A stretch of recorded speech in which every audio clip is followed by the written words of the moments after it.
નફરતથી લોકો ધિક્કારવાના કા નાલાયક લોકો હતા, જેમને ગુજરાતને બાનમાં લઈને ખોટી રીતે આખા દેશમાં અમે જ, તો અમે ક્યાં કોઈ રહ્યા? બધા અહીંયા પતી જવાના. ધીસ ટુ વિલ પાસ, અહીંયા જતા રહેવાના. ક્યાં દૂર છે? 2027માં 2027માં એક્ઝેક્ટલી. ગુજરાતની પબ્લિક એવી બાયલી નથી કે કાયમ માટે બધાના પ્રેશરમાં રહે.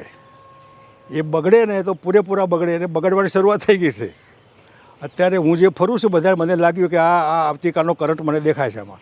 એ જુવાન જે હોય, બહેનો હોય, વેપારીઓ હોય, કોઈ પણ હોય, એ લાગે બરાબર નથી. એટલે એન્ટી ઇન્કમ્બન્સી નથી એવું નથી કહેતી, એન્ટી ઇન્કમ્બન્સી ખૂબ છે, લોકોમાં ફરિયાદો છે, ડર છે, આક્રોશ છે, પણ એ ઓપ્શન તો નથી જોતા કોંગ્રેસમાં, એ હું માનું છું. ભ્રમ છે આ.